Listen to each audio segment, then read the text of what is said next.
యొక్క మంచి కార్యక్రమానికి చేరువచ్చినటువంటి మీ అందరికీ ప్రభునామంలో వందనాలు తెలియజేస్తాను. అలాగే ఇలాంటి మంచి సదవకాశాన్ని తండ్రి అయినటువంటి దేవుడు మనందరికీ అనుగ్రహించి మనందరం కలిసి ఈరోజు ఈ కుటుంబంతో పాటు కలిసి సంతోషించేటువంటి గొప్ప అవకాశాన్ని దేవాది దేవుడు మనకు అనుగ్రహించారు. అందుని బట్టి కూడా పరలోకం తండ్రికి కృతజ్ఞతలు తెలియజేస్తున్నాం. ప్రత్యేకంగా ఈరోజు సహోదరులు రవికుమార్ గారిని కృష్ణ గారిని ప్రేమించి దేవుడు అనుగ్రహం చేసినటువంటి కుమార్తె యొక్క జన్మదిన కార్యక్రమం. మరి ఆ సదుద్దేశంతో పుట్టిన నాటి నుండి నేటి వరకు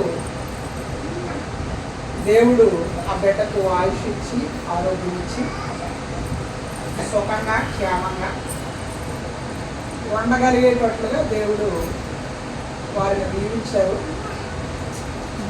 ఇంతకాలం కాపాడినటువంటి మహోన్నతులైనటువంటి దేవునికి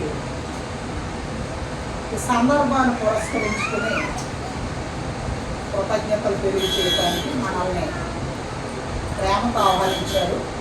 వారి కుటుంబానికి కూడా నా హృదయపూర్వకమైనటువంటి వందనాలు.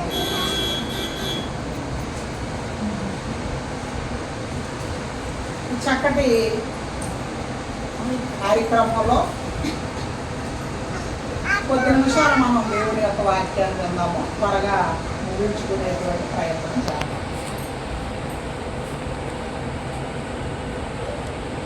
రవికుమార్ గారు ఒక మంచి ఉద్యోగిగా కొనసాగుతూ అలాగే ఒక మంచి వాక్యం తెలిసినటువంటి సువార్తికులుగా కొనసాగుతూ తనకు దేవుడిచ్చినటువంటి జ్ఞానంతో ఒక మంచి పుస్తకాలను కూడా రాయగలిగినటువంటి సామర్థ్యం ఆయనలో ఉంది. అలాంటి పిల్లలకు జన్మనిచ్చినటువంటి తల్లిదండ్రులు ప్రేమ్ కుమార్ గారికి అలాగే కృష్ణ గారికి కూడా ప్రత్యేకమైనటువంటి వందనాలు తెలియజేస్తున్నాం. చాలా సంతోషంగా ఉంది నాకు. మనందరం కలిసి గృహంలో వారితో పాటు ఆనందించేటువంటి అవకాశం మత్తయి సువార్త 20వ అధ్యాయము 20 నుండి 23 వచనాలలో ఒక సందర్భం రాయబడ్డది. ఆ సందర్భాన్ని మనము ధ్యానించిన తర్వాత అందులో ఉన్నటువంటి విషయం కొరకు మనము ఆలోచన చేద్దాం. మత్తయి సువార్త 20వ అధ్యాయము 20 నుండి 23 వచనాలు దయచేసి ఎవరైనా స్పష్టంగా చదవండి. అప్పుడు జబదయి కుమారుల తల్లి తన కుమారులతో ఆయన యొద్దకు వచ్చి నమస్కారము చేసి ఒక మనవి చేయబోగా, నీవేమి కోరుచున్నావని ఆయన అడిగాను. అందుకు ఆమె, నీ రాజ్యమందు ఈ నా 2 కుమారులలో ఒకడు నీ కుడివైపునను ఒకడు నీ ఎడం వైపునను కూర్చుండ సెలవేమని ఆయనతో అనెను. అందుకు యేసు, మీరేమడుచున్నారో అది మీకు తెలియదు. నేను త్రాగబో గిన్నెలోనిది మీరు త్రాగగలరా అని అడుగగా వారు త్రాగగలమనిది. ఆయన, మీరు నా గిన్నెలోది త్రాగుదురు కానీ నా కుడివైపునను నా ఎడం వైపునను కూర్చుండనిచ్చుట నా వచనం లేదు. నా తండ్రి చేత ఎవరికి సిద్ధపరచబడినో వారికే అది దొరుకునని చెప్పాను. ఈ యొక్క సందర్భంలో ఒక అద్భుతమైనటువంటి విషయం ఉండడం అనేది మనం చూస్తాం. ప్రభు అయిన యేసుక్రీస్తు వారు మానవునిగా ఈ భూమి మీద జీవించినటువంటి కాలంలో ఒక ఆవిడ యేసు ప్రభు దగ్గరికి వచ్చింది. ఆవిడ మన ప్రభు అయినటువంటి యేసుక్రీస్తు వారికి శిష్యులైనటువంటి యోహాను యాకోబుల యొక్క తల్లి ఆవిడ.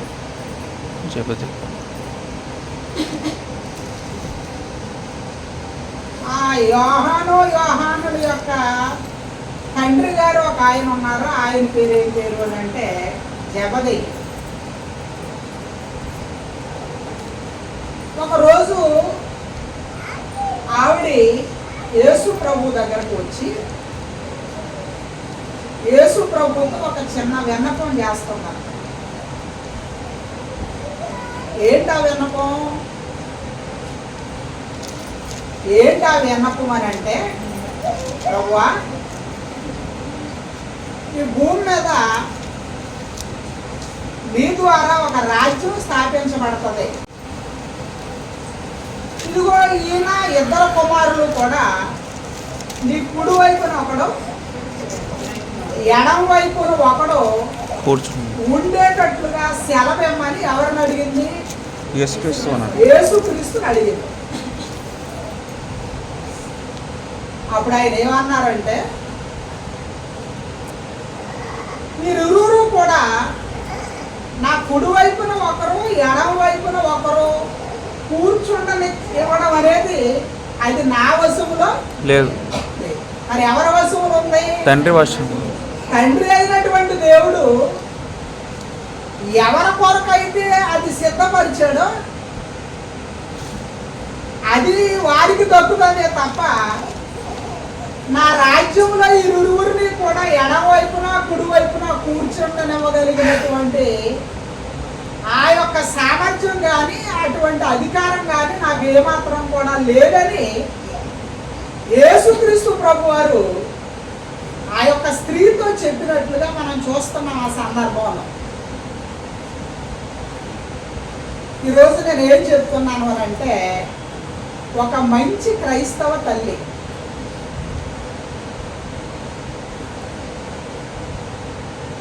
సాధారణంగా ఏ తల్లి అయినా ఏ తండ్రి అయినా పిల్లలు బాగుండాలని, వారు ఒక స్థితిలో ఉండాలని, ఒక స్థాయిలో ఉండాలని, వారు ప్రయోజకులు అవ్వాలని సాధారణంగా భౌతికంగా ఏ తల్లిదండ్రులైనా కూడా ఆలోచిస్తారు అన్నటువంటి సంగతి మనం ఎరిగినటువంటిదే. కానీ ఈమెలో కనబడుతున్నటువంటి మరొక అద్భుతమైనటువంటి ఒక మంచి విధానం ఏంటి అంటే, నా పిల్లలు ఎక్కడుండాలని కోరుకుంటుంది? నా పిల్లలు దేవుని యొక్క రాజ్యములో ఉండాలని కోరుకునే తల్లిదండ్రులు ఈనాడు ఈ ప్రపంచంలో ఈ భూమి మీద ఎంతమంది ఉంటారు?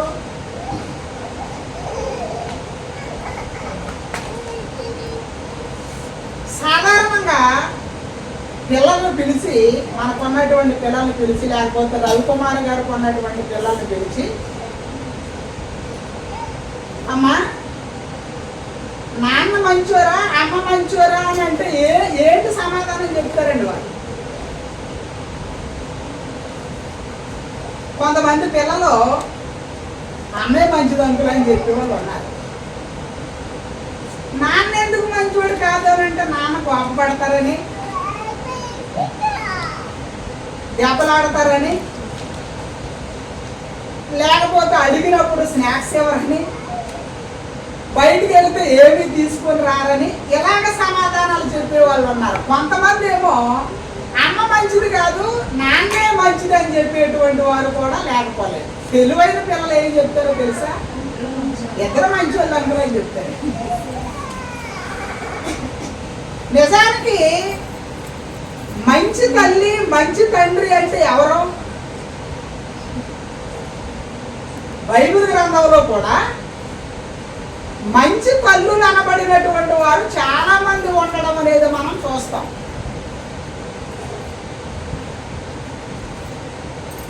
బైబిల్లో ఎవరున్నారు మంచి తల్లులు? మోషే యొక్క తల్లి మంచిది, అంతే కదండి. మోషే యొక్క తల్లి మంచిది కనుకనే అటువంటి కష్టకాలంలో, అటువంటి భయంకరమైనటువంటి వాతావరణంలో కూడా దైవ భయాన్ని నేర్పించి, దేవుడు అంటే ఎవరో నేర్పించి, ఇశ్రాయేలీయుల యొక్క ప్రజలకు ఒక గొప్ప నాయకుడు అయ్యేటట్లుగా మోషేను తయారు చేయటంలో ఆమెకున్నటువంటి సామర్థ్యం కానీ, ఆమెకున్నటువంటి జ్ఞానం కానీ ఎంత గొప్పదో చూడండి. అలాగే యవన సువార్తికుడు అయినటువంటి తిమోతి గారి యొక్క తల్లి సోదరి చెప్పినట్లుగా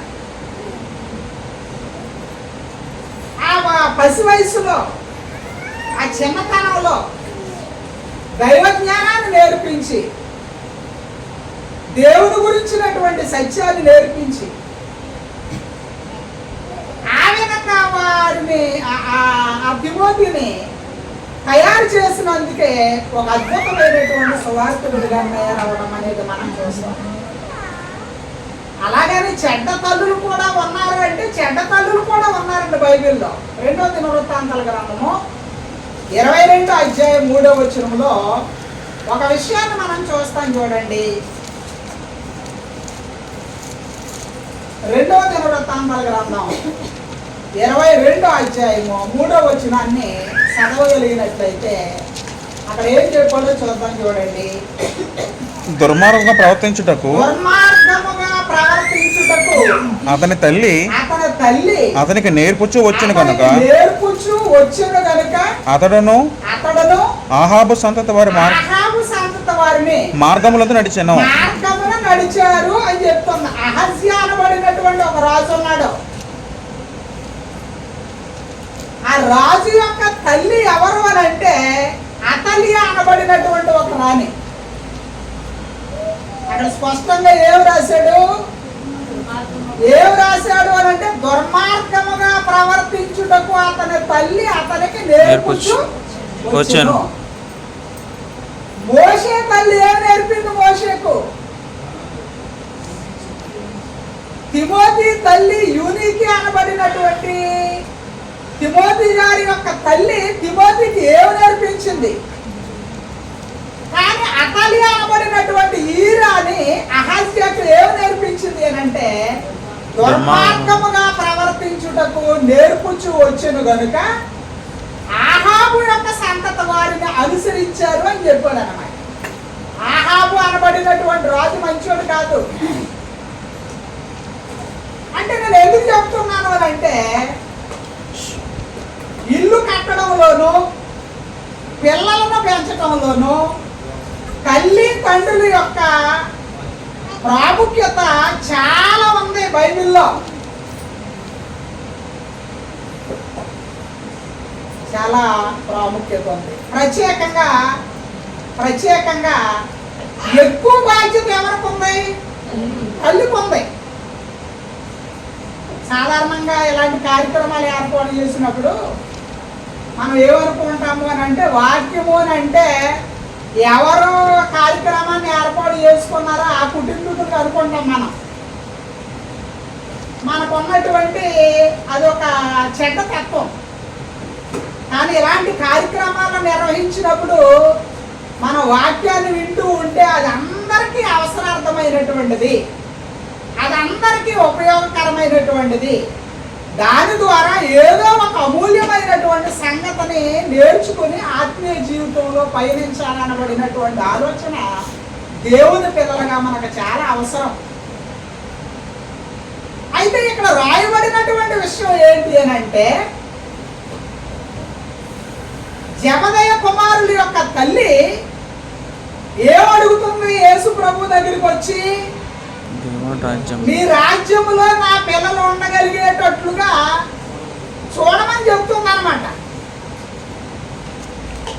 యేసు ప్రభు వారు ఏమన్నారు అని అంటే, అది నా యొక్క వశములో లేదు. ఇప్పుడు వాళ్ళకి ఒక మంచి భవిష్యత్తును భౌతికంగా ఇవ్వడం అనేది తల్లిదండ్రుల వశంలో ఉండొచ్చు. వారిని ఒక స్థాయిలోనికి తీసుకుని వెళ్ళడం అనేది తల్లిదండ్రుల వశంలో ఉండొచ్చు. వారికి కావలసినటువంటి అవసరాలన్నీ కూడా తీర్చడం అనేది తల్లిదండ్రుల వశంలో ఉండొచ్చు. కానీ ఈవిడ భౌతిక సంబంధమైన భౌతికమైనటువంటి విషయాలను గురించి ఆలోచించటం లేదు. ఏ విషయాల గురించి ఆలోచన చేస్తుంది అని అంటే, ఒక రాజ్యం స్థాపిస్తాడు యేసు ప్రభు.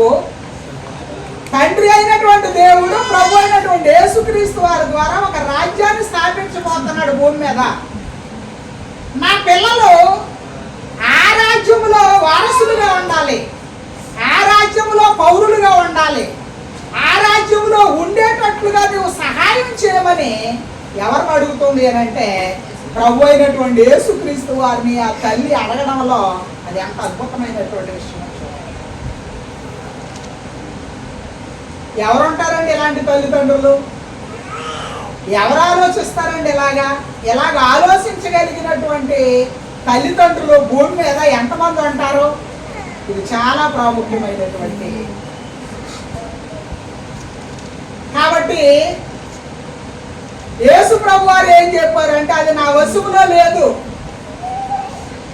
వాస్తవానికి వీళ్ళు ఇరువురు కూడా ఆల్రెడీ ఎవరిని వెంబడిస్తున్నారు? ఎవరికి శిష్యులుగా ఉన్నారు? యేసు ప్రభువుకి శిష్యులుగా ఉన్నప్పటికీ కూడా యేసు ప్రభువుకి శిష్యునికాన్ని చేస్తున్నటువంటి వీరికి ఆయన ఆ రాజ్యాన్ని ఎవడంటారా? ఎవడండి ఆ రాజ్యములో చోటు ఎవడా ఇస్తాడు? అయినప్పటికీ కూడా ఈమె యొక్క ఆతృత ఎంత గొప్పదో, పిల్లల కొరకు ఈవిడ ఆలోచిస్తున్నటువంటి ఆలోచన ఎంత అద్భుతమైనటువంటిదో చూడండి. ఆ ఉద్దేశం ఏంటంటే, నా పిల్లలు ఎవరి రాజ్యంలో ఉండాలి? దేవుని యొక్క రాజ్యంలో నా పిల్లలు ఉండాలి, దేవుని రాజ్యంలో నా పిల్లలు ఉండాలన్నటువంటి ఉద్దేశంతో అలాగ పెంచగలిగినటువంటి తల్లిదండ్రులు ఉన్నారు. అలాగే ఇదిగో ఇందాక మనం చదువుకున్నాం కదండి, ఈ భౌతిక సంబంధమైనటువంటి విధానాల కొరకు ఆలోచించి, భౌతిక సంబంధమైనటువంటి వాటి కొరకే ఆలోచించి పిల్లలను చెడిపోయేటట్టుగా చేసినటువంటి తల్లిదండ్రులు కూడా బైబిల్ చరిత్రలో చాలా మంది. అయితే ఇక్కడ మరొక విషయం ఆలోచించాలి. ఎంత గొప్పగా ఈమె దేవుని రాజ్యం కొరకు ఆలోచన చేస్తుంది అంటే, దేవుని రాజ్యం అంత గొప్పదా?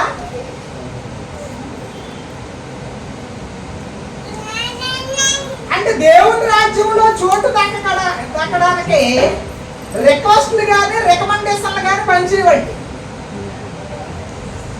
అసలు దేవుని రాజ్యం ఎంత గొప్పదో రోమీయులకు రాసినటువంటి పత్రిక 14వ అధ్యాయం 17వ వచనంలో ఓ సంగతి చెప్పాడు చూడండి. అపోస్తులైనటువంటి పౌలు రోమీయులకు రాసినటువంటి పత్రిక 14వ అధ్యాయము 17వ వచనం.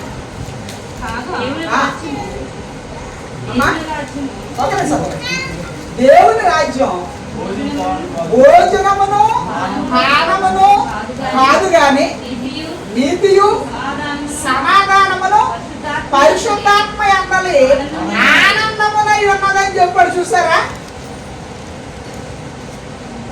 ఎందుకు ఎంతగా ఆవిడ ఆరాటపడుతుంది, ఎంతగా ఆమె ప్రాధేయపడుతుంది, ఎంతగా నా పిల్లలు దేవుని రాజ్యంలో పౌరుడుగా ఉండాలి. పైగా ఎక్కడానంటే యేసు ప్రభు వారి యొక్క కుడి ప్రక్కన ఒకరు, ఎడం ప్రక్కన ఒకరు కూర్చుండగలిగేటట్లుగా నా పిల్లలు ఉండాలి అని దేవుని రాజ్యం కొరకు ఆమె ఆలోచిస్తుంది. అంటే దేవుని రాజ్యపు విలువ ఏంటో ఆవిడికి.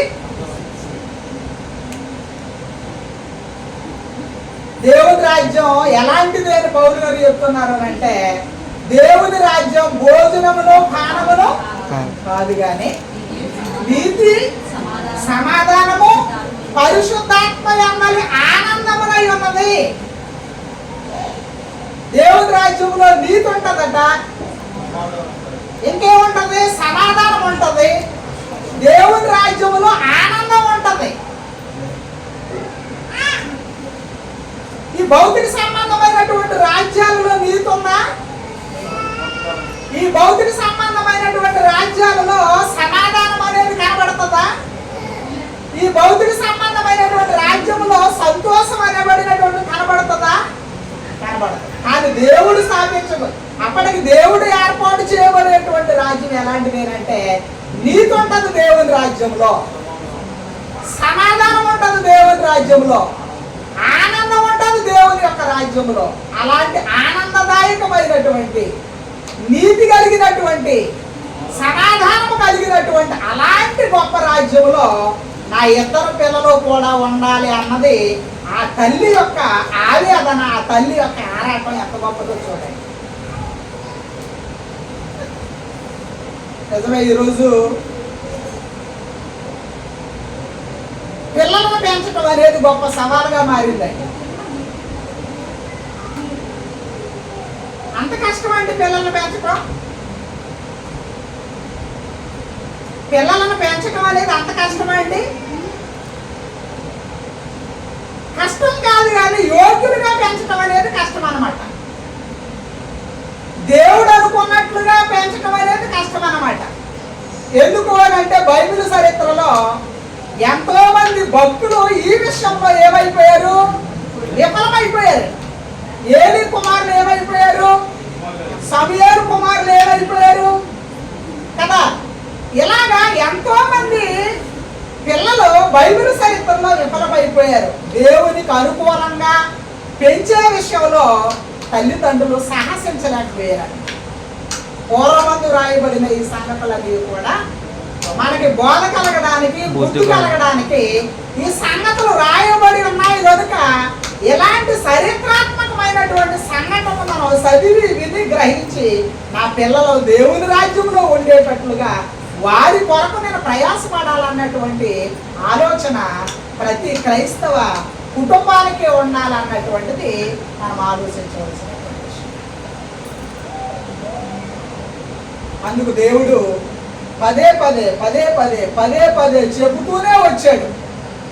బాలుడు నడవలసిన త్రోవను వారికి నేర్పుము, పెద్దవాడైనప్పుడు వాడు దాని నుండి తొలగిపోడు. అంటే పిల్లలను పెంచడంలో తల్లి పాత్ర ఎక్కువ ఉన్నదని నేనెందుకు చెబుతున్నాను అని అంటే, తండ్రి ఏం చేయగలడంటే ఆ భార్యకు కానీ, ఆ పిల్లలకు కానీ, ఆ కుటుంబ పోషణకు కానీ అవసరమైనటువంటివన్నీ కూడా సమకూర్చి పెట్టగలడు. కానీ వారు వెనువంట ఉండి వారితోనే ఉంటూ వారిని దేవుడు కోరుకున్నటువంటి రీతిలో పెంచగలిగినటువంటి సామర్థ్యము తల్లులకు ఉంది అన్నటువంటి వాస్తవం బైబిల్లో చాలా సందర్భాల్లో మనం చూస్తాం. అందుచేత పిల్లలారా, తండ్రులారా, మీ పిల్లలకు కోపము రేపక ప్రభు యొక్క శిక్షలోను బోధలోను వారిని పెంచండి. కాబట్టి ఎందుకు దేవుని రాజ్యంలో నా పిల్లలు ఉండాలని నా తల్లి కోరుకుంది అని అంటే, దేవుని రాజ్యపు విలువ ఎంత గొప్పది ఆవిడికి తెలుసా. ఎంత గొప్పది అనుకున్నావు? దేవుని రాజ్యంలో నీతి, సమాధానము, పరిశుద్ధాత్మ ఎందలి ఆనందమునై ఉన్నది అని రాశాడు. ఇంకా చూడండి, దానియేలు గ్రంథం 2వ అధ్యాయం 44వ వచనంలో ఏం చెప్పాడో చూడండి ఆ రాజ్యం గురించి. దానియేలు గ్రంథంలో 2వ అధ్యాయము 44వ వచనంలో ఈ విషయాన్ని చెప్పాడు చూడండి ఒకసారి. ఆ రాజుల కాలంలో పరలోకమందున్న దేవుడు ఒక రాజ్యము స్థాపించును, దానికి ఎన్నటికీ కూడా నాశనము కలగదు. ఆ రాజ్యం దానిని పొందిన వారికే కాక మరి ఎవరికి చెందదు. అది ముందు చెప్పిన రాజ్యములన్నింటినీ పగలగొట్టి నిర్మూలన చేయను, కానీ అది యుగముల వరకు నిలుస్తుందట. చూసారా, ఎప్పుడో దేవుని యొక్క సంకల్పంలో ఉన్నది. ఆ రాజుల కాలంలో పరలోకమందు ఉన్నటువంటి దేవుడు ఒక రాజ్యాన్ని స్థాపిస్తాడు. దేవుడు స్థాపించబోయేటువంటి ఆ రాజ్యము ఎన్నటికీ కూడా నాశనం కలగదు. ఇప్పుడున్నటువంటి రాజ్యాలు ఏమవుతాయి? ఇప్పుడున్నటువంటి ప్రభుత్వాలు ఏమవుతాయి? ఇప్పుడున్నటువంటి రాజ్యపు వాతావరణం కానీ, ఆ రాజ్య పాలకులు కానీ ఏమవుతారు? 5 సంవత్సరాలకు ఒకసారి, 10 సంవత్సరాలకు ఒకసారి మారిపోయే పరిస్థితులు ఉన్నాయి. నాయకులు మారిపోతారు, ప్రజలు మారిపోతూ ఉంటారు, రాజ్య నీతి మారిపోతూ ఉంటది, రాజ్య విధానాలు మారిపోతూ కానీ దేవుడు స్థాపించబోయేటువంటి ఆ రాజ్యం ఎన్నటికీ కూడా నాశనము కాదు. అది మాత్రం యుగ యుగాలు కూడా నిలుస్తుంది అనేటువంటి అలాంటి ప్రవచనాలు ఎరిగినటువంటి ఆ తల్లి అటువంటి రాజ్యంలో ఎవరు ఉండాలి? ఆ పిల్లలు ఉండాలి అని కోరుకోవటంలో ఆ తండ్రి ఆ తల్లి ఎంత బాధ్యత కలిగినటువంటి తల్లిగా మనకు కనబడుతుంది. కాబట్టి దేవుని రాజ్యపు యొక్క గొప్పతనాన్ని ఎరిగినటువంటి తండ్రి. భౌతిక సంబంధమైనటువంటి అవసరాలు అందరూ తీరుస్తారు. ఇప్పుడు మంచి తల్లి అంటే ఎవరు? మంచి తల్లి అంటే ఎవరు? భౌతిక సంబంధమైనటువంటి అవసరాలు తీర్చేవారా, లేకపోతే వారు ఒక స్థితిలో స్థాయిలో ఉండాలి అని కోరుకునేటువంటి వారా? ఆ పని అందరూ చేస్తారు.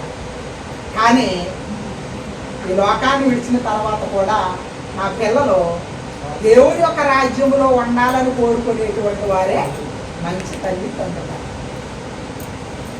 అందుచేత గ్రంథం ఏం చెప్తుంది అని అంటే, యేసు ప్రభు వారు అన్నారు, అమ్మా అది నా వశములో లేదు. మరి ఎవరి వశములో ఉంది? అది ఎవరి వశములో ఉంది అని అంటే నా తండ్రి వశములో ఉంది. అప్పుడు ఆ రాజ్యంలో ప్రవేశించడానికి తండ్రి ఏర్పాటు చేసినటువంటి నియమాలు ఏంటో మనకు తెలియాలి కదండి. ఆ రాజ్యంలో ప్రవేశించడానికి తండ్రి ఏర్పాటు చేసినటువంటి ఆ నీతి నియమాలు ఏంటో మనకు తెలియాలంట. ఆ నీతి నియమాలు ఏంటో తెలిస్తేనే ఆ దేవుని రాజ్యంలో ఎలా ప్రవేశించాలనేటువంటిది మనకు అర్థమవుతూ ఉంటుంది.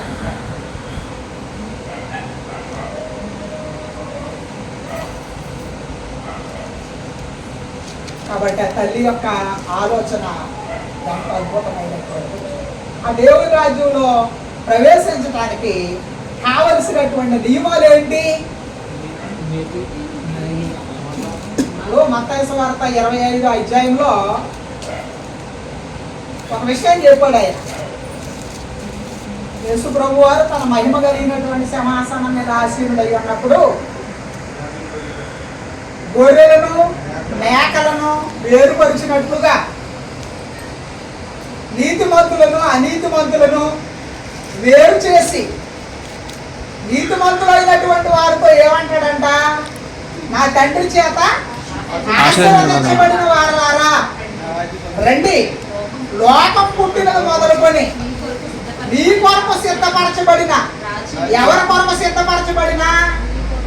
నీతిమంతుల కొరకు సిద్ధపరచబడిన, నీ కొరకు సిద్ధపరచబడిన రాజ్యములో ప్రవేశించండి అని ఏం చేస్తాడు అంటే ఆయన ఆ రోజు ఆహ్వానాన్ని ఆల్రెడీ రాజ్యం సిద్ధపరచబడి ఉంది. సిద్ధపరచబడి ఉన్నటువంటి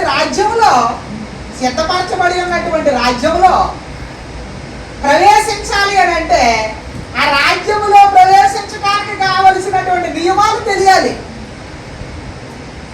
ఆ నియమాలు మనకు తెలిస్తే అప్పుడు ఎవరికి నేర్పించగలం? పిల్లలకు నేర్పించగలం. అప్పుడు మొదట నేర్చుకోవాల్సింది ఎవరు? క్రైస్తవ కుటుంబంలో ఉన్న వారందరూ నేర్చుకోవాలి. క్రైస్తవ కుటుంబంలో ఉన్నటువంటి అందరూ నేర్చుకున్నటువంటి వాటిని ఎవరికి నేర్పించగలము? పిల్లలకు కూడా నేర్పించగలము.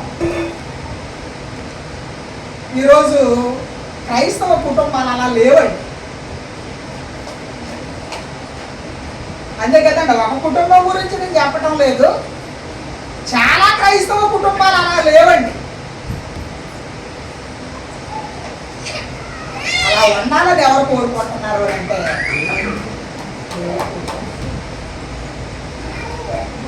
ఇప్పుడు ఆ రాజ్యంలో ప్రవేశించడానికి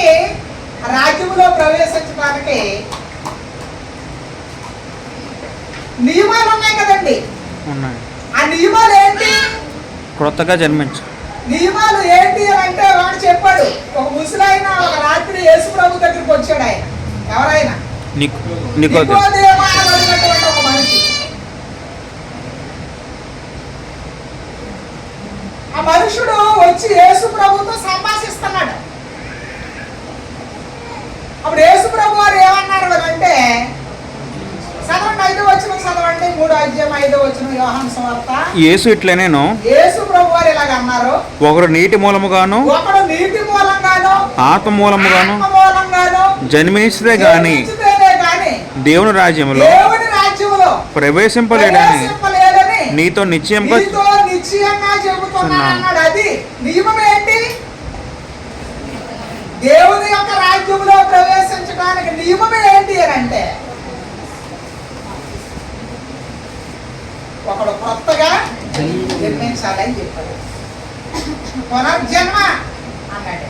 పునర్జన్మ సంబంధమైన స్నానం అన్నాడు దాన్ని. తిరిగి జన్మించడం అన్నాడు దాన్ని.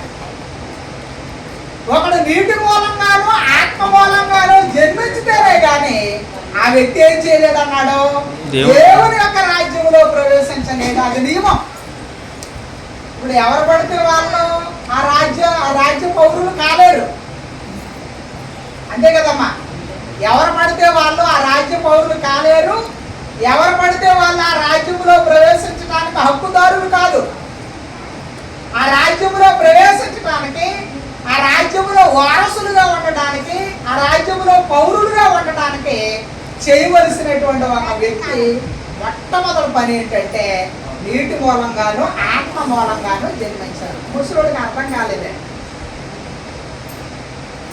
పైగా ఎవరైనా చాలా గొప్ప వ్యక్తి, ధర్మశాస్త్ర పండితుడే, ధర్మశాస్త్రంలో ఆరితేరినటువంటి వాడే, అయినప్పటికీ కూడా యేసు ప్రభు చెప్పినటువంటి సంగతులు ఆయనకు అర్థం కాలేదు. నిజంగా చాలా మందికి చాలా సంగతులు అర్థం కాదండి. జ్ఞానవంతులు ఉన్నారు లోకంలో, ప్రబుద్ధులు ఉన్నారు లోకంలో, విద్యావేత్తలు ఎంతో మంది ఉన్నారు లోకంలో, కానీ దేవుడు అంటే ఎవరో తెలియదు. నిత్యత్వానికి వెళ్ళాలంటే ఏం చేయాలో తెలియని వారు, దేవుని రాజ్యంలో ప్రవేశించాలంటే ఏం చేయాలో తెలియనటువంటి వారు. కానీ అలాగే ఈయనకు కూడా నికోదేము అనబడినటువంటి మనుషుడు కూడా రోజు అర్థం కాలేదు. అప్పుడు యేసు ప్రభు వారు సవివరంగా దాన్ని వివరించినప్పుడు చెప్తున్నటువంటి మాట, ఒకడు కొత్తగా జన్మించితేనే దేవుడి రాజ్యంలో చోటు ఉంటుంది. ఇప్పుడు రిక్వెస్ట్, ఇవి చేసిన రిక్వెస్ట్ కానీ అక్కడ యేసు ప్రభు దగ్గర పనిచేస్తుందా? చాలా మంది చనిపోయినప్పుడు ఏం చేస్తారు అని అంటే, ఎవరైనా చనిపోయినప్పుడు భూమి మీద ఉండి ఏం ప్రార్థన చేస్తారో తెలుసండి? ఏం ప్రార్థన చేస్తారు?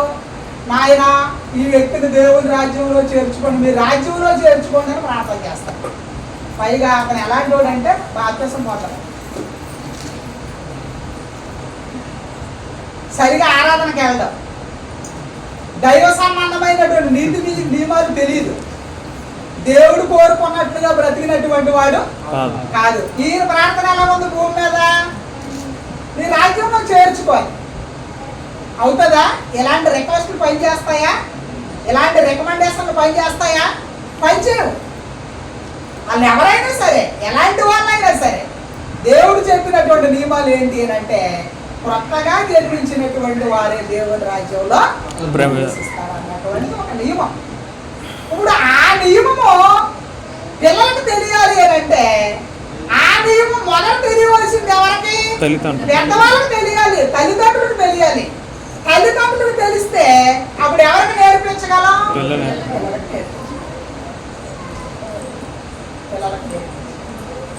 చూడండి, ఇప్పుడు భయం ఎంత భయం అని అంటే, యేసుప్రభుని వెంబడించి యేసుప్రభు అడుగుజాడలో నడుస్తూ యేసుప్రభు చెప్పినటువంటి మాటలు వింటూ చివరికి యేసుప్రభుతో కలిసి దేవుని రాజ్య సువార్త ప్రకటించినటువంటి వారైనప్పటికీ కూడా ఒకవేళ ఏ కోణాన్నైనా నా పిల్లలకు దేవుని రాజ్యంలో చోటు ఉండకుండా పోతాదేమో అనేటువంటి భయంతో తల్లి వచ్చి పిల్లలకి ఏం అడుగుతుంది అని అంటే రిక్వెస్ట్ చేస్తుంది అన్నమాట. చాలా మంది ఏమనుకుంటారంటే, నాకు దేవుని రాజ్యంలో కన్ఫామ్గా చోటు ఉంటుంది అనుకుంటారు. ఎందుకంటే నేను బాప్తిసం పొందాను, ఆరాధనకి వెళ్తున్నాను, లేకపోతే ఇంకోటి చేస్తాను. యేసు ప్రభువుని వెంబడిస్తున్నటువంటి శిష్యులైనప్పటికీ కూడా తల్లిలో ఉన్నటువంటి భయం ఎంత భయంకరమైందో చూడండి. ఒకవేళ తప్పిపోతారేమో నాకు.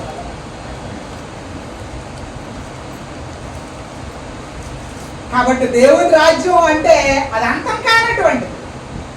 దేవుని రాజ్యం అంటే నీతి, సమాధానము, పరిశుద్ధాత్మ ఎందలి ఆనందం కలిగినటువంటిది. ఎప్పుడో ప్రవక్త ప్రవశించినటువంటిది. బాప్తిస్మం ఇచ్చినటువంటి యోహాను అది ప్రకటించాడు, దాని కొరకు పనిచేశాడు ఆయన.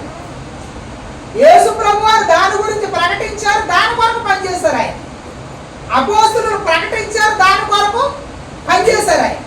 అలాంటి దేవుని యొక్క రాజ్యంలో మనం ఉండడము, ఆనాడు యోహాను యాకోబులు ఉండడం అనేది ఎంత ధన్యకరమైనటువంటి విషయం. కాబట్టి భూమి మీద మనం పడేటువంటి ప్రయాస అంతా కూడా లోకంలో ఉన్నటువంటి వ్యర్థమైనటువంటి విధానాలన్నీ కూడా వదిలేసి ఆయనే మార్గము, ఆయనే సత్యము, ఆయనే జీవము అని నమ్మి వచ్చినటువంటి మనము ప్రయాస అంతా దేనికి అంటే మనందరము ఎవరి రాజ్యంలో ఉండాలని? దేవుని రాజ్యంలో.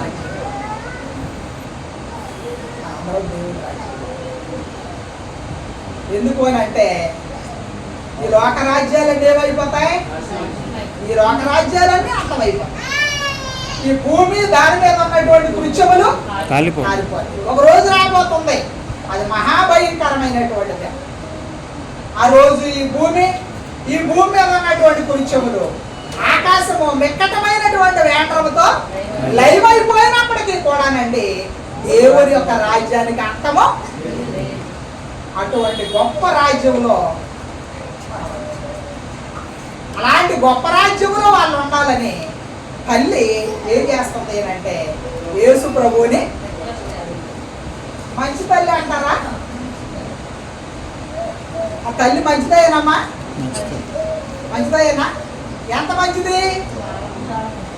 మంచిది అంటే దేవుని యొక్క రాజ్యంలో తమ పిల్లలు ఉండాలన్నటువంటి పిల్లల కొరకు ఎంతో ఆలోచించినటువంటి 18వ అధ్యాయం మత్తయి సువార్త 3వ వచనంలో దేవుని రాజ్యం గురించి మరొక మాట చెప్పండి. దేవుని రాజ్యంలో ఎవరుంటారో మీరు మార్పు నుండి పెద్దవారికి చెప్పుకున్నటువంటి విషయం చాలాసార్లు అండి. ప్రభు అయినటువంటి యేసుక్రీస్తు వారు కానీ ఆనాడు దేవుని రాజ్యం కొరకు పనిచేసినటువంటి అపోస్తలులు కానీ చిన్నపిల్లలకు చూపించి పెద్దవాళ్ళకి ఏం చెప్పారు అంటే బుద్ధి చెప్పినటువంటి సంఘటనలు మనకు కావాలి. ఇక్కడ ఏమంటున్నాడు అంటే మీరు మార్పు ఉంది బిడ్డల వంటి వారైతేనే కానీ పరలోక రాజ్యంలో మీరు ప్రవేశింపరని మీతో నిశ్చయంగా చెప్పుచున్నాను అని చెప్పాడు. చూసారా అమ్మ? వినండి ఏం చెప్పాడు ఆయన? ఏం చేయమన్నాడు? మీరు మార్పు నొంది బిడ్డల వంటి వారైతేనే కానీ అన్నాడు. బిడ్డల మనసు ఎలాంటిది? బిడ్డల వంటి వారైతేనే అని అంటే సైజులోనా?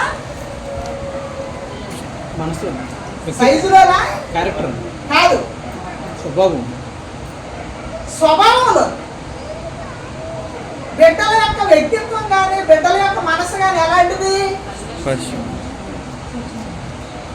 ఇప్పుడు ఆ పక్కంటి పిల్లాడు ఈ పక్కంటి పిల్లాడు సెలవులు వచ్చాయి అనుకోండి, ఆడుకుంటారు ఒక చోట, సరదాగానే ఆడుకుంటారు. కానీ ఒక అరగంట పోయిన తర్వాత వాళ్ళిద్దరు ఏం చేస్తారంటే కొట్టుకోవడం ప్రారంభిస్తారు. ఇదేంటిది ఇలా కొట్టుకుంటున్నారు ఏంటని మనం భయపడిపోతాం. కానీ మనం చూస్తే ఒక అరగంట పోయిన తర్వాత కలిసి మనల్ని ఏం చేస్తారో ఆడుకుంటారు. వీళ్ళిద్దరు ఇలా కొట్టుకున్నందుకు ఆ పక్కంటి తల్లి ఈ పక్కంటి తల్లి జుట్టు కొట్టుకుని సంవత్సరాల తరబడి మాట్లాడుకోవాలి కదమ్మా. కానీ వీళ్ళిద్దరు మాత్రం ఏం చేస్తున్నారు? ఇప్పుడే కొట్టుకున్నారు, ఇప్పుడు ఆ క్షణంలోనే వాళ్ళు ఏం చేస్తున్నారు? అదేంటి బిడ్డల మనసు. బిడ్డల స్వభావం ఉంటుందండి. మన పెద్దోళ్ళ యొక్క స్వభావం ఎలా ఉంటుంది? ఏదైనా చిన్న మాట అనుకున్నా లేకపోతే ఏదైనా అనుకున్నా ఆ చిన్న మాట కొరకు సంవత్సరాల తరబడి మాట్లాడుకోరు. వాళ్ళింటికి వీళ్ళు వెళ్ళరు, వీళ్ళింటికి వాళ్ళు వెళ్ళరు. వాళ్ళ ఫంక్షన్ చెబితే వీళ్ళు రారు, వీళ్ళ ఫంక్షన్ చెబితే వాళ్ళు రారు. అది పెద్దల స్వభావం. మరి చిన్నపిల్లల స్వభావం ఏంటి? అదిగో ఇందాక మనం మాట్లాడాలి. యేసు ప్రభు వారు చెప్పినటువంటి నీతి ఎంత అద్భుతమైందో చూసారా?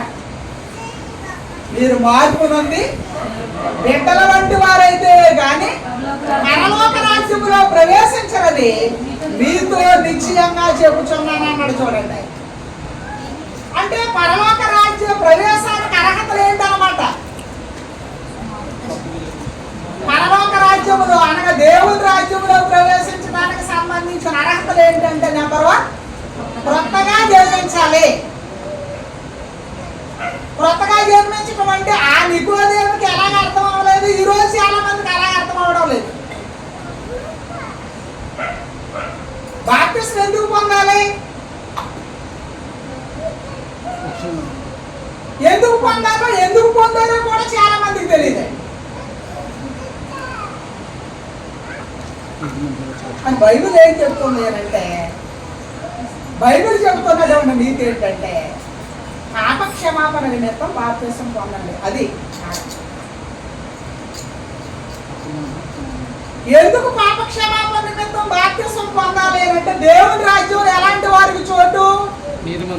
నీతిమంతులకే చోటు, పాపులకు చోటు లేదు. ఒక పాట ఉంది కదా, పాపులకు చోటు లేదు పరలోకమందు. అందుకు ఆ దేవుని రాజ్యంలోకి వెళ్ళడానికి భూమి మీద ఏం చేయాలి? ఒక మానవుడు తమ పాపములను ఒప్పుకొని పాప క్షమాపణ నిమిత్తం బాప్తిసం పొందాలి. అప్పుడు దేవుని రాజ్యంలో ఒక వ్యక్తికి చోటు అంటారు.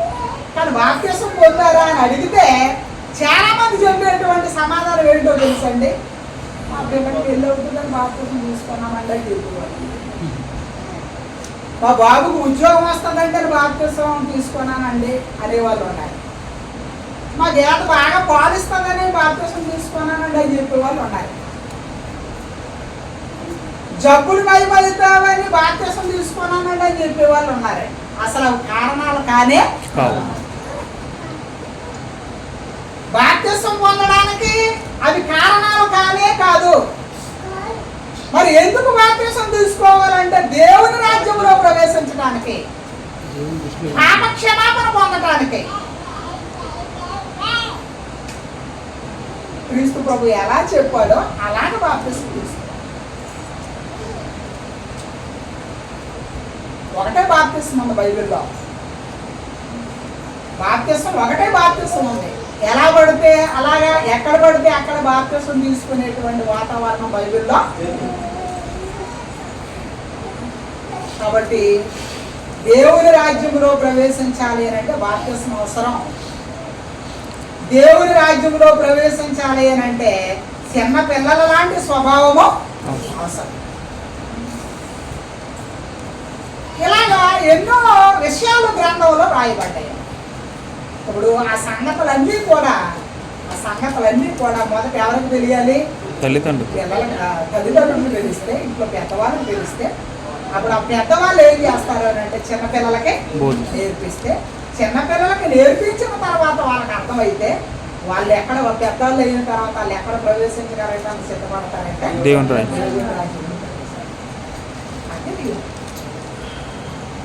అంతే తప్ప యేసు ప్రభు దగ్గరికి వచ్చి ఆ తల్లి అడిగి రిక్వెస్ట్ చేసినట్లుగా, రికమెండ్ చేసినట్లుగా చేస్తే అయ్యేటువంటి పని అది ఎవరికి సిద్ధపరచబడ్డాదో వాళ్ళకి దేవుడు ఇస్తాడు. ఎవరికి సిద్ధపరచబడ్డదంటే ఈ కోణంలో, ఏ కోణంలో? కొత్తగా బాప్తిసం పొందినటువంటి విధానంలో, మార్పు నుండి బిడ్డల వంటి వారు అయినటువంటి విధానంలో. ఇంకా తిమోతి పేతురు గారు రాసినటువంటి 2వ పత్రిక 1వ అధ్యాయం 11వ వచనంలో ఒక విషయం చెప్పాడు. చూడండి, ముగించుకుందాం, టైం కూడా అవుతుంది, సహోదరులు వెళ్ళాలి కాబట్టి. 2వ తిమోతి పత్రిక 1వ అధ్యాయం 11వ వచనంలో ఇలా చెప్తాను.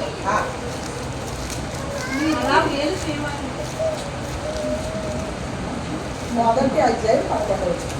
అలాగున అలాగున మన ప్రభువును రక్షకుడునైన యేసుక్రీస్తు యేసుక్రీస్తు యొక్క నిత్య రాజ్యములో ప్రవేశము నీకు సమృద్ధిగా అనుగ్రహించిన అన్నాడు. ఎలాగునా? ఇంటి క్రియలు చేయవారైతే అన్నాడు. ఇంటి క్రియలు అనేది మనం 5వ వచనం నుండి ఆలోచిస్తే మనకు అర్థమవుతుంది అనమాట. సమయం లేదు కాబట్టి చెప్పట్లేదు. తర్వాత మీరు అంచేత ఆ తల్లి ఎంత మంచి తల్లి ఆలోచన చేయాలి. ఏమన్నదో తల్లి? ఏమడిగింది? తమ పిల్లలు దేవుని రాజ్యంలో ఉండేటట్లుగా అవకాశాన్ని ఇమ్మని నీ కుడి ప్రక్కన ఒకరిని ఎడమ ప్రక్కన మామూలు స్థానం అడగట్లేదు. మళ్ళా ఎటువంటి స్థానం అడుగుతుంది? కుడి ప్రక్కన ఎడమ ప్రక్కన కూర్చుండేటువంటి ఒక గొప్ప స్థానం నా పిల్లలకి ఇవ్వమని అడుగుతున్నాడు. నిజమే, పిల్లల మీద ఆమె కొన్నటువంటి అభిమానం, ఆ పిల్లలు దేవుని రాజ్యంలో ఉండాలి అనేటువంటి ఆరాటం, ఆ తపన చాలా అద్భుతమైనది. అయితే ఈమె అడిగినంత మాత్రాన అలా జరగదు. కానీ ఆ పిల్లలు దేవుడు నేర్పించాలంటే నియమాలను నేర్పించాలి. ఆ నియమాలను వాళ్ళు నేర్పించాలి. అందుకే స్థానంలో 6వ అధ్యాయమా 6వ అధ్యాయంలో ఏమన్నాడు? కూర్చున్నప్పుడు నిల్చున్నప్పుడు వారితో పడుకున్నప్పుడు ఏం చేయమన్నాడు? త్రోవ నడిచినప్పుడు ఏం చేయమన్నాడు? వాటిని గురించి మాట్లాడాలి. సూచనగా వాటిని చేతి పట్టుకోవాలి. వాటి కన్నుల నడుమ బాసికంగా ఉండాలి. ఇలాగా వాటిని అభ్యసింప చేయాలి అని చెప్పాడు అన్నమాట. న్యాయాధిపతుల గ్రంథంలో అద్భుతమైన సంగతి ఉంటుంది. అలాగా దేవుని గురించి, దైవ నియమాల గురించి నేర్చుకోలేనటువంటి పిల్లలు ఉన్నారు న్యాయాధిపతులు అన్నారు. అంటే ఒక తరం అయిపోయింది. ఏ తరం అది? దేవుని గురించి ఎరిగినటువంటి తరం అయిపోతే దేవుడిని ఎరగనటువంటి తరం ఒకటి పుట్టిందండి. అంటే దేవుని గురించి ప్రతి తరములోనూ కూడా పిల్లలకు నేర్పించాలి. వారితో మాట్లాడాలండి. ఆ నియమాల గురించి వారికి అభ్యసింప చేయాలండి. అలాగా ఒక తరములో ఉన్నటువంటి తల్లిదండ్రులు వారి పిల్లలకి వాటిని నేర్పించలేనటువంటి కారణం చేత న్యాయాధిపతుల గ్రంథం 2వ అధ్యాయం తర్వాత మీరు చదవండి. అక్కడ ఏముంటుంది అంటే దేవునిని ఎరగని తరము ఒకటి పుట్టెను. దేవునిని ఎరగని ఒక తరము పుట్టడం వల్ల ఏం జరిగింది అంటే వీళ్ళందరూ కూడా గ్రహారాధన అయిపోయి భయంకరమైన పరిస్థితులు ఎదుర్కొన్నారు. దేవుడికి విపరీతమైనటువంటి కోపం వచ్చి శత్రువులకు అప్పగించేశారు.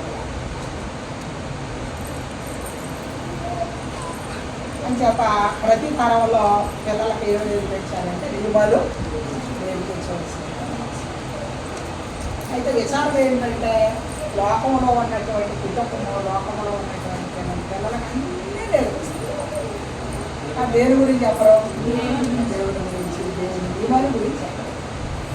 అందుకే వ్యవస్థ ఏమైపోతుందంటే పాడైపోతుంది. అంతేనా? ఈ మీడియా వచ్చిన తర్వాత మరి పాడైపోతుందంటే విషయం ఏంటంటే పిల్లలకి, నేను ముగిస్తాను, పిల్లలకి ఆత్మ సంబంధమైనటువంటి విధానాలలో ఆత్మ సంబంధమైన విషయాలను కనుక నేర్పిస్తే భౌతిక సంబంధమైనటువంటి విధానాల గురించి పిల్లల కొరకు మనం ఆలోచించవలసిన అవసరం లేదండి. ఎందుకని? దేవుడే చూసుకుంటాడండి. దేవుడే చూసుకుంటాడు. అయితే మనోళ్ళు ఏం చేస్తారు అంటే భౌతిక సంబంధమైనటువంటి విషయాల గురించి ఆలోచించి భౌతిక సంబంధమైనటువంటి వాటినే పిల్లలకు సమకూర్చి పెట్టాలనే దృక్పథంతో ఉండడం వల్ల ఆత్మ సంబంధమైనటువంటి సంగతులను వారికి అలవాటు చేయకపోవటం వల్ల, ఆత్మ సంబంధమైనటువంటి సంగతులు వారికి చెప్పకపోవటం వల్ల పరిస్థితులు అన్ని అస్తవ్యస్తంగా ఉన్నాయి. పిల్లల జీవితాలు బాగుంటాయి. ఎక్కువ శాతం ఆత్మ సంబంధమైన సమానమైనటువంటి విషయాలు నేర్పించినటువంటి పిల్లల జీవితాలు బాగున్నాయి. దానికి ఉదాహరణ ఇప్పుడు రవికుమార్ గారు సిస్టర్ గారు నేను అనుకుంటున్నాను. ఎందుకని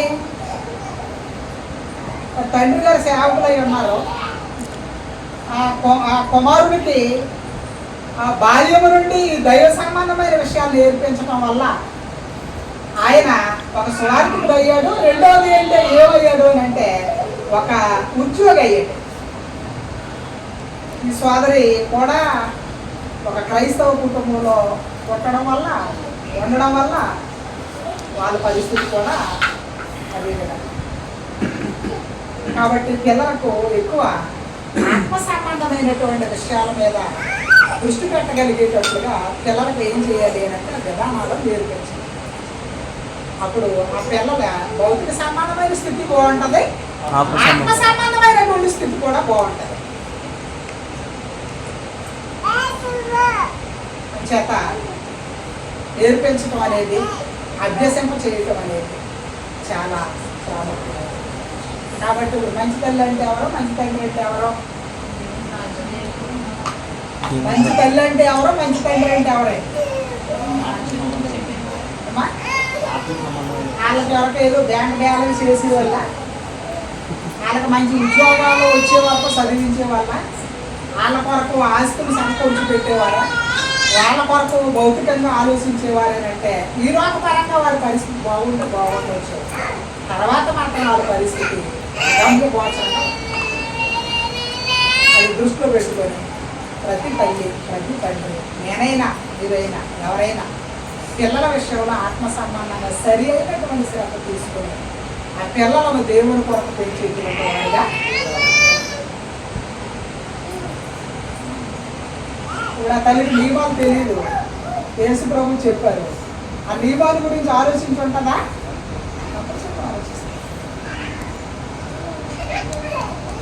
కాబట్టి విషయాన్ని గ్రహించి దేవునికి అనుకూలమైనటువంటి బిడ్డలుగా మనం దైవ దీవెనలు పోగేటట్లుగా మనం అందరం కూడా సిద్ధపడదాం.